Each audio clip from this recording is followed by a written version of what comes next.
Hello everyone, I welcome you back to this channel Civil Spotlight, and today we are going to discuss slope deflection method. It's lecture L3 part 7B और आज हम करने वाले हैं remaining part of slope deflection, उसके numericals देखने वाले हैं. Before beginning this lecture, this is all about me, myself Piyush Sharma, and I'm here to help you for the competitive exam. So let's begin our lecture. अभी तक हमने simple questions देखे, overhang type of question देखा पिछले lecture में. अब हम बात करते हैं आज सुए पार्ट की.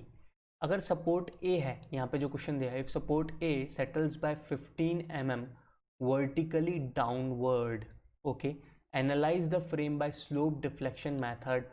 फॉर ई आई की वैल्यू दे दी 49,000 kilo newton metre square. Okay, तो this is sway analysis. Part B A जो है, इसको हमने नीचे की ओर डिस्प्लेस कर दिया है. अच्छा, आप बताओ, अगर ये डेल्टा ए नीचे जाएगा तो बी पोर्शन है वो भी नीचे आएगा, और सी बी जो है वो एज इट इज़ लेंथ को रखने के लिए थोड़ा सा हल्का से यूँ रोटेट कर जाएगा. तो वो देखो, उसी चीज़ को मैंने यहाँ बनाने की कोशिश की है कि ए नीचे जाएगा डेल्टा ए, तो यहाँ ये बी जो पोर्शन है ये भी डेल्टा ए के बराबर ही नीचे आएगा. सर करेक्ट बात है. तो ये नीचे आया तो ये थोड़ा सा हमको रोटेटेड पोर्शन मिलेगा, BC की लेंथ वही, and will get this kind of deflected shape. इसका मतलब हॉरिजॉन्टल में B का डिफ्लेक्शन डेल्टा B है और हॉरिजॉन्टल में इसका डिफ्लेक्शन डेल्टा C है. तो क्योंकि ये जो पोर्शन है ये बहुत ही छोटा है, 15 mm होता ही कितना सा है, और देखा जाए तो ये हल्का सा रोटेटेड पार्ट भी गया है, तो भी ये जो डेल्टा B है और डेल्टा C है ये बराबर ही होने वाला है, क्योंकि अप्रॉक्सीमेटली इक्वल है यार. अननेसेसरी हम ज़्यादा अपने पैरामीटर्स ना बढ़ाएं तो बेटर रहता है स्लोप डिफ्लेक्शन में. आपको ये बात अब समझ में आ ही चुकी है. तो स्टार्ट करते हैं.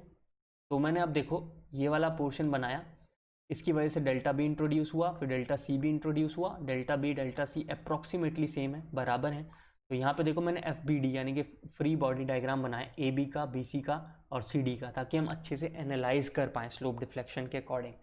अच्छा, ए बी में देखूंगा तो मैं कहूँगा डेल्टा बी ये इधर गया, ठीक है. बी सी में देखूंगा तो कहूँगा बी पोर्शन सी के रेस्पेक्ट में डेल्टा ए नीचे गया है, यानी कि मैंने यहाँ पे जो सी है ना, इसको नहीं नीचे भेजा है. मैंने कहा सी तो बस हल्का सा इधर खिसका है और इसके रेस्पेक्ट में ये ऐसे गया है. ओके सर, तो ये डेल्टा ए ही तो नीचे जाएगा बी पोर्शन, तो ये डेल्टा ए बना दिया. सी जो है वो डेल्टा सी और डेल्टा बी आपस में बराबर है, तो सी पोर्शन को भी हल्का सा डिफ्लेक्ट कर दिया है. अब स्लोप डिफ्लेक्शन के लिए सबसे पहले स्टेप क्या है सर? फिक्स्ड एंड मोमेंट बनाओ. अब जब मैंने fixed end moment distribution method में लगाया था, तो याद करो, फिक्स्ड अगर एक एंड फिक्स हो दूसरा फिक्स हो, वो डेल्टा से सेटल होता है बी, तो इसे कहते हैं -6 EI delta by L square. यही होता है स्लोप डिफ्लेक्शन मेथड के अंदर. सो फिक्स्ड एंड मूवमेंट जो है उसके अंदर जब हम स्लोप डिफ्लेक्शन मेथड की बात करें तो वहाँ पे ये वाले जो फिक्स्ड एंड मूवमेंट्स हैं इनको कंसिडर ना करो तो बेटर है. क्यों सर? क्योंकि ऑलरेडी जो हमारी स्लोप डिफ्लेक्शन इक्वेशन होती है उसमें डेल्टा होता है. आपको याद होगा कि मैंने हर बार जब भी लिखता हूँ यहाँ पे MAB + 2EI by L 2 theta A theta B, इसमें 3 डेल्टा बाय L लिखते हैं ना अपन, इसमें डेल्टा हम कंसिडर कर चुके होते हैं, डेल्टा का इफेक्ट ले चुके हैं फोर्स डिस्प्लेसमेंट इक्वेशन में, यानी कि स्लोप डिफ्लेक्शन इक्वेशन में डेल्टा का इफेक्ट लिया जा चुका है. इसलिए आप फिक्स्ड एंड मूवमेंट में ये वाले डेल्टा की वजह से आए हुए फिक्स्ड एंड मूवमेंट को कंसिडर नहीं करेंगे. पूरा मेन कंसेप्ट यही है स्लोप डिफ्लेक्शन का. सारा सेम फिक्स्ड एंड मूवमेंट वैसे ही चलेंगे जैसे आपने मूवमेंट डिस्ट्रीब्यूशन में देखा है, सिर्फ डेल्टा के इफेक्ट वाला चीज़ है उसको नहीं लिखना है, बस ये चीज़ याद रखो. तो अब हमें लिखना ही नहीं है, तो ये क्या है?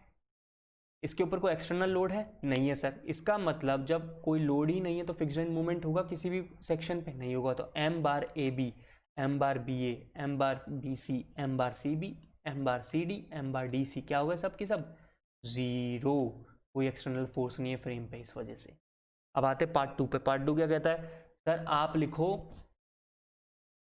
इक्वेशन. कौन सी? Slope deflection equation. ठीक है सर, लिख देते हैं MAB M/AB 2EI by L 2 theta A theta B -3 delta by L.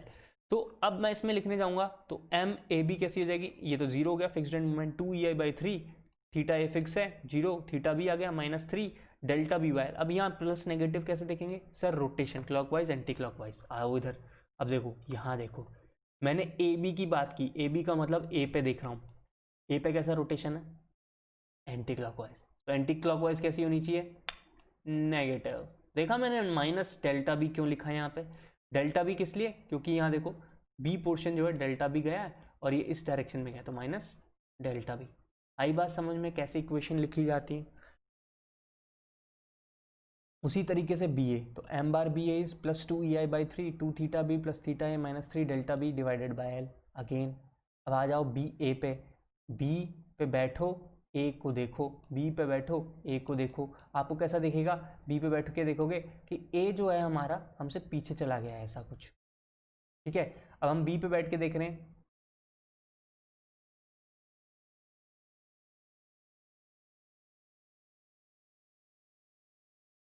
तो हमें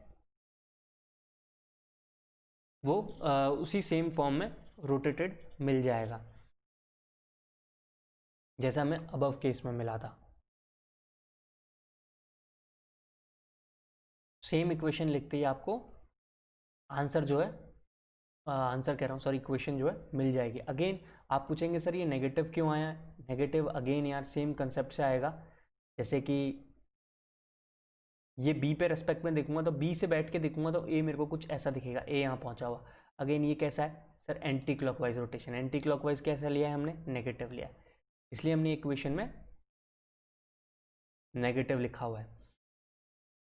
आई बात समझ में, ये क्वेश्चन कैसे लिखी। इसी तरीके से बी सी की इक्वेशन लिखते हैं, तो एम बी सी का जो फ्री बॉडी डायग्राम है उस पर पहुँचो,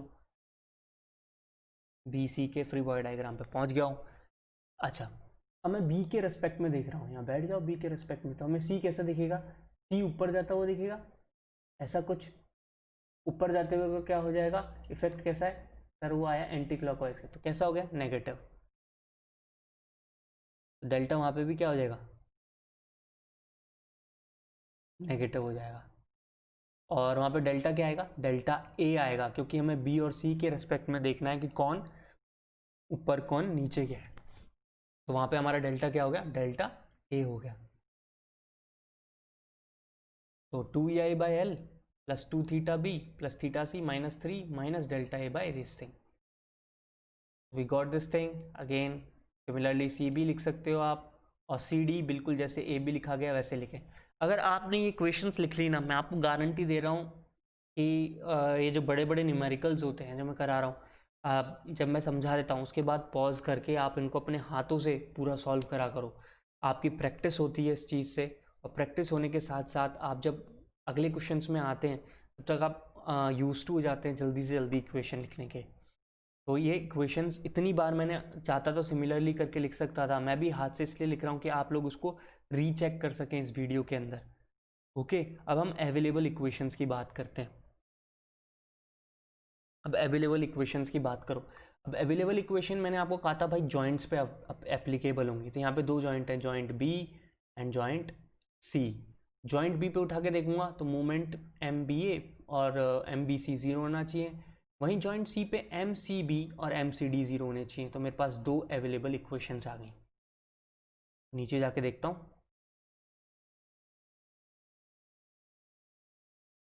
ओके, सो अवेलेबल इक्वेशंस ये आ गई। देखो मैंने 1 2 3 4 5 6 तो ये स्लोप डिफ्लेक्शन के लिख दिया। हमारे लिए जो सॉल्यूशन के लिए जो इक्वेशंस रिक्वायर्ड है वो कौन सी हैं, वो है ए एंड बी। अब बात करते हैं एम बी ए प्लस एम बी सी, ये क्या होने चाहिए, ज़ीरो होने चाहिए। ऐड करके क्या आने चाहिए, ज़ीरो होने चाहिए। तो कर दिया 2/3 EI 4 theta B theta C delta A delta B. मैंने लिख दिया, ये जो दोनों इक्वेशंस थी इन दोनों को लिख दिया ऐड करके, एक इक्वेशन ये बन गई एंड दूसरी इक्वेशन ये बन गई। तो हमारे पास कितने अननोन्स हैं इन दो गिवन इक्वेशन में, क्योंकि सॉल्वेबल इक्वेशन तो यही दो हैं बेसिकली, ए और बी ही हैं। तो मैंने 1 2 से रिप्रेजेंट कर दिया, बस ये बताने के लिए कि ये तो रिप्रेजेंटेशन था, ये मैथमेटिकल फॉर्म है 1 2। तो देखो ध्यान से देखो, इसके अंदर एक है थीटा बी अननोन, एक है थीटा सी अननोन, एक है delta A unknown. Delta A unknown नहीं है, डेल्टा ए गिवन है 15 mm, डेल्टा बी अननोन। ठीक है सर, अननोन्स कितने हैं, theta B theta C delta B, हमें मिले 3 अननोन्स। हमारे पास अवेलेबल इक्वेशन कितनी है, दो, ये दो इक्वेशन। तो मेरे को एक एक्स्ट्रा इक्वेशन नीड है कि नहीं सॉल्व करने के लिए, तो वो एक्स्ट्रा इक्वेशन कहाँ से आएगी? वो आती है सर, मैंने बड़ा बड़ा चीख रहा हूं जब से स्टार्ट किया है, इक्विलिब्रियम ऑफ फोर्सेस से। अब चलो दिखाता हूं कैसे आई। देखो अब पूरे के पूरे फ्रेम को कंसिडर करो। अब पूरा कंसिडर करोगे फ्रेम तो आप यहाँ कहोगे आर ए है, ये एच ए है, ये मोमेंट ए बी है, ये एम डी सी है, एच डी आर डी लिख दिया, ठीक है। अब summation of horizontal forces zero करो, H A plus H D ये जीरो होना चाहिए, इसको मैंने अ से लिख दिया। मतलब मैं कोशिश कर रहा हूँ कि रिप्रेजेंटेशन भी मैं आपके लिए एकदम क्लीन कर सकूँ। मैं जानता हूँ कि मैं हिंदी भी घुसा दिया है यहाँ पे बट बस ये बताने के लिए कि भाई अपन है ना यार अच्छे से समझने की कोशिश कर रहे हैं यहाँ पे कि इक्वेशंस में कोई मजाक ना हो, इसलिए ठीक है। तो R A plus R D क्या है? जीरो, ये भी जीरो है। Summation of vertical forces zero. अब आप इंडिविजुअल पार्ट को एनालाइज करो। मैंने ए बी उठा लिया, ए बी उठाऊंगा तो ये एच ए आर ए, ये M A B, B point पे एम बी ए, और क्योंकि मैंने उसको फिक्स्ड एंड से अलग किया तो यहाँ पे भी कोई ना कोई हॉरिजॉन्टल और वर्टिकल होगा। अब भाई ये चीज़ जो है ना इससे मुझे लेना देना नहीं है, पढ़े मेरे दिमाग खराब ना हो। मैं करता हूँ summation of moment zero. Summation of moment zero करूँगा तो ये फोर्स और ये फोर्स इनका कोई इफेक्ट दिखेगा क्या आपको? आप बोलोगे नहीं दिखेगा सर। मैं कहूँगा बहुत बढ़िया, मेरी मेरी जो अननोन है एच ए उसका काम हो गया। तो जीरो कर दिया तो zero is equals to H A into three, M A B M B A, तो एच ए निकल के आ गया मेरे पास। ठीक है, उसी तरीके से सी डी को भी मैंने जीरो कर दिया, summation of movement at C zero, क्योंकि ये दोनों फोर्सेस से मेरे को नहीं भिड़ना है। अननोन वैसे ही पड़े हैं मेरे पास एच डी आर डी, तो मैं मूवमेंट सी जीरो कर दूंगा तो अगेन मेरे को एच डी की फॉर्म में मिल गया। अब मुझे क्या पता है H A plus H D क्या है? जीरो है, तो मैंने H A plus H D को जीरो फॉर्म में लिख दिया। तो मेरे को एक और इक्वेशन मिल गई कि नहीं मिल गई? तो तीसरी इक्वेशन आई कि नहीं आई?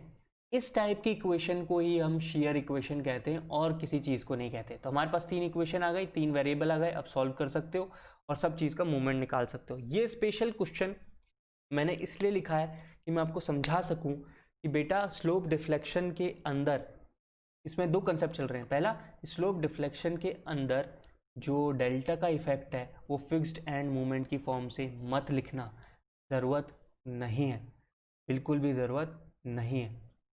वहीं सेकंड थिंग, जब आप ऐसे में फंस जाओ एक्स्ट्रा इक्वेशन चाहिए तो एक्स्ट्रा इक्वेशन कहाँ से आएगी? शेयर इक्वेशन से आएगी। और शेयर इक्वेशन क्या है? Summation of horizontal forces zero.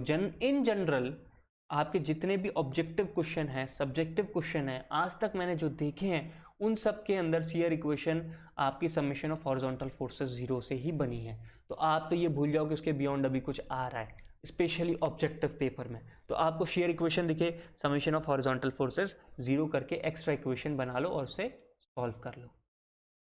तो ये वो इम्पॉर्टेंट कंसेप्ट्स थे जो मुझे लगा डिस्कस करने चाहिए, and I have discussed all the types of question with concept that are required for slope deflection equation from subjective questions. तो आगे हम ऑब्जेक्टिव क्वेश्चंस देख रहे हैं। ये जो ऑब्जेक्टिव क्वेश्चन है ये एसएससी जेई गेट और ईएससी से निकाले हैं ताकि मैं all types of question cover कर सकूं। वैसे आपको जान के बहुत खुशी होने वाली है कि ऑब्जेक्टिव क्वेश्चंस के अंदर जो क्वेश्चंस हैं वो बड़े इजी आते हैं। जैसे कि ये क्वेश्चन है, for portal frame find the share equation. अभी मैंने शेयर इक्वेशन समझाई कैसी है। ये देखा जाए तो डी पॉइंट पे हिंज है और ये ए पे फिक्स है, तो एक ये एच ए आ गया, जैसे यहाँ नीचे बनाया होगा मैंने, ये एच ए आ गया और इधर से एच डी आ गया। बस ये पॉइंट हिंज है तो यहाँ मूवमेंट नहीं होगा, एम डी सी जो है वो एग्जिस्ट नहीं करेगा। शेयर इक्वेशन क्या है? H A plus H D क्या हो गया? पी हो गया। ओके, फिर आप इंडिविजुअल फ्रेम को पकड़ो, ए बी को पकड़ा, ए बी को यहाँ पॉइंट से अलग करूँगा तो इसके ऊपर एक कोई ना कोई हॉरिजॉन्टल वर्टिकल लोड है, उसको कंसिडर ही नहीं करना है। M B A summation of movement at B zero कर दिया, I got this thing, H A की वैल्यू निकल गई, ठीक है। उसी तरीके से एच डी की वैल्यू निकल गई। अब आप आओ देखो शेयर इक्वेशन ध्यान से देखना, एम एच ए में M A B M B A 1/4 और यहाँ पे M C D divided by 4 दोनों का एडिशन होगा। ये वाली इक्वेशन आनी चाहिए, ऐसी कोई इक्वेशन होनी चाहिए। अब ऑब्वियस है मैंने जो डायरेक्शन लिए हैं वो लेफ्ट वर्ड लिए, हो सकता है इसने डायरेक्शन राइट वर्ड लिए हूँ, तो इसके लिए सबसे बेस्ट इक्वेशन कौन सी हो गई? सी हो गई। तो आप यहाँ पे ये वो लॉजिक चेक कर रहे हैं, आपका डायरेक्शन नहीं चेक कर रहे हैं। आप लेफ्ट पॉजिटिव ले लो, राइट पॉजिटिव ले लो, तो उससे छोटी सी चीज़ से कंफ्यूज मत होना। तो आंसर आपका वैसे सी बैठेगा। तो देखा आपने कितना इजी क्वेश्चन आया है। और क्वेश्चंस कैसे आते हैं, मैं सच बोल रहा हूँ, स्लोप डिफ्लेक्शन में बहुत इजी क्वेश्चन आते हैं। मैंने तो बहुत ज़्यादा मेहनत करके आपको ऑल टाइप्स ऑफ क्वेश्चन कराने की कोशिश की, आपको कंसेप्ट पकड़ लें, आपको कभी भी ऑब्जेक्टिव क्वेश्चन में डर ना लगे। तो आपको पता है कैसे क्वेश्चंस मिलेंगे, वो बोलेंगे बता दो। जैसे कई बार तो ऐसे क्वेश्चंस आते हैं, मैक्सिमम टाइम ऐसे क्वेश्चंस मिलेंगे आपको कि बी ए पोर्शन है, ऐसे लोडेड दिखा दिया है, बोलते हैं कि ये बताओ कि बी ए पोर्शन के अंदर जो स्लोप डिफ्लेक्शन इक्वेशन है वो इन ऑप्शन में से कौन सी है। इतना ईजी क्वेश्चन जो मैंने ऊपर डिस्कस किया है, उसको अगर आप अपने हाथ से लिख रहे हो ना, तो आप प्रैक्टिस में आ जाओगे। इतना इजी क्वेश्चन तो आप कैसे भी कर सकते हो। इसलिए मैंने वो क्वेश्चंस यहाँ पे लिए ही नहीं है, क्योंकि मैंने ऑलरेडी इतना अच्छे से इतनी सारी कॉम्प्लेक्स चीज़ों को सब्जेक्टिव टाइप ऑफ क्वेश्चन में कर लिया है। ये सब्जेक्टिव टाइप ऑफ क्वेश्चन को ध्यान से ज़रूर देखना है, कंसेप्ट बिल्डिंग के लिए। उनको वो कहते हैं ना कि बस देख के छोड़ देना नहीं, उसको सॉल्व करना है। एक क्वेश्चन है, the final end moment MCD will be okay, MAB 15 kilo newton metre, MBA 10 kilo newton metre, MCD 20 kilo newton metre. Okay sir, given है, ऐसा एक क्वेश्चन गिवन था और पूछ लिया फाइनल एंड मोमेंट CD का क्या होगा।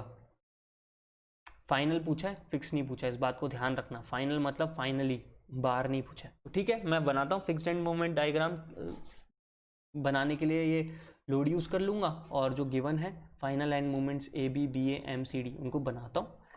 AB ऐसे, BA ऐसे, 10 किलो न्यूटन का पार्ट ऐसे। यहाँ कुछ अलग करूँगा तो फोर्सेस आएंगे, इनसे डील नहीं करना है, इसलिए हर time summation of moment B क्या कर दूँ, 0 कर दूंगा। रिएक्शंस ले लेते हैं, HA RA कर दिया, वो जो बोला वही किया, समेशन ऑफ मोमेंट 0 कर दिया। तो यहाँ से क्या मिल जाएगा इजीली, HA मिल जाएगा, क्योंकि MBA गिवन है, MBA गिवन है, MAB भी गिवन है। ठीक है सर, अब MCD की बात कर लेते हैं। Again same summation of at this point is 0, CD portion है, C पे 0 करना है, ये D लिख दिया मैंने गलती से, तो HD इंटू C, ये C है यार, कर देता हूँ सही। Summation of moment at C point is 0 को सॉल्व कर लोगे, HD की वैल्यू मिल गई। अब HD की वैल्यू मिल गई, HA की वैल्यू मिल गई, तो शेयर इक्वेशन बना सकता हूँ, HA plus HD is equals to 10 kilo newton, या HA प्लस HDP 0 रख दिया। यहाँ पे ये वैल्यूज़ तो मुझे पता थी, एक 10 है, एक 15 है, एक 20 है, और एक अननोन है। सॉल्व हो गया। तो इस तरीके से भी क्वेश्चंस को अप्रोच किया जाएगा। तो ये वो क्वेश्चंस हो गए जो कि आपको देखने ही देखने हैं, सबसे इम्पॉर्टेंट है। और मैंने यहाँ सब कुछ ऑलमोस्ट उनका डिस्कस कर दिया कि शेयर इक्वेशन, एक तो वो कई बार शेयर इक्वेशन पूछता है, और कई बार शेयर इक्वेशन से रिलेटेड आपको क्वेश्चन दे देता है, आपको एनालाइज करते हुए सोचना पड़ता है कि हाँ ये शेयर इक्वेशन से सॉल्व होगा। ये दो डिफरेंट टाइप ऑफ क्वेश्चन है based on the concept of share equation, इसलिए मैंने ये कंसेप्ट उठाए हैं। अब आपको आखिरी और शायद ये लास्ट क्वेश्चन बैठेगा, जो मैं बोल रहा था कि यार बहुत ही इजी सा क्वेश्चन पूछ लेते हैं कि सिंपली देखो, ये ESE का क्वेश्चन है यार, find the slope deflection equation of at end 2 of member 1 2 for frame. ऐसे क्वेश्चंस भरमारी में मिलेंगे तुम्हें, भर भर के मिलेंगे। अब 2 1 है, इसके लिए क्या लिखोगे, M21 is equals to M/2 1। M/2 हो सकता है नहीं सर, क्योंकि ये बी जॉइंट पे जा रहा है, सब 0 हो जाएगा, तो सब जगह देखो फिक्स्ड एंड मोमेंट 0 है। ठीक है, 2EI/L, 2EI/L सभी में है। 2θ2 होना चाहिए, 2 टाइम्स द θ2 इसी में है सर। फिर सिंगल θ1 होना चाहिए, θ1 वैसे भी 0 हो जाएगा, फिक्स्ड है। और माइनस का 3 ΔL होना चाहिए, तो वो आया सिर्फ और सिर्फ सी में। तो ऐसे क्वेश्चंस आपको देखने को मिल रहे हैं again and again in slope deflection. That's why I said कि आपने जो मैंने बताया क्वेश्चन कर लिए हैं, तो आपके लिए बच्चों का खेल हो जाएगा, ऑब्जेक्टिव वाला। चलो एक और क्वेश्चन देखते हैं।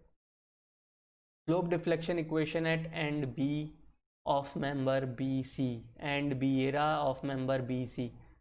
समझ ही गए, कोई सेटलमेंट नहीं है, और बी सी में देखूंगा तो मैं बी सी को अलग कर लूँगा। डेल्टा कैसा चाहिए मेरे को, नीचे की ओर चाहिए, अभी तो आपकी स्लोप इक्वेशन लिखोगे, क्या डेल्टा नीचे आएगा? नहीं आएगा सर, ज़ीरो होगा। तो लिखते हैं equation, M bar B C plus 2ei/L 2 theta B theta C minus 3 delta B divided by L। ये क्या हो गया भाई? ज़ीरो। ये दोनों क्या हैं आपस में? रिजिड जॉइंट्स हैं, फिक्स्ड एंड्स नहीं है, रिजिड जॉइंट्स हैं। इसका मतलब थीटा बी थीटा सी एग्जिस्ट करेगा, तो 2 थीटा बी प्लस थीटा सी बन गई इक्वेशन। आंसर जो भी है गिवन सी।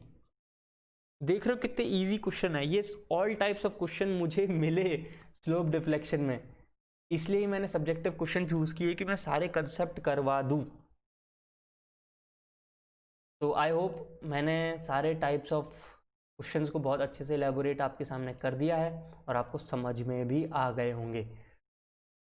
तो this is all from my side for this particular chapter, methods of analysis and for this topic. तो अब हम एक नया चैप्टर स्टार्ट करेंगे, सो वो एक नया लेक्चर बन जाएगा L4। Before leaving I request you guys to subscribe this channel. Please subscribe to this channel, share it with your friends. If you have any query, please ask me through the comment section given below in the YouTube। और कुछ भी हो, कोई भी confusion हो, कोई भी question हो, नहीं हो रहा हो, आप प्लीज़ उसे कमेंट सेक्शन में मेंशन करें, अपन वहाँ पे उसे ज़रूर सॉल्व करेंगे। So till then, keep practicing, make a good strategy, keep revising things. Thank you. God bless you all.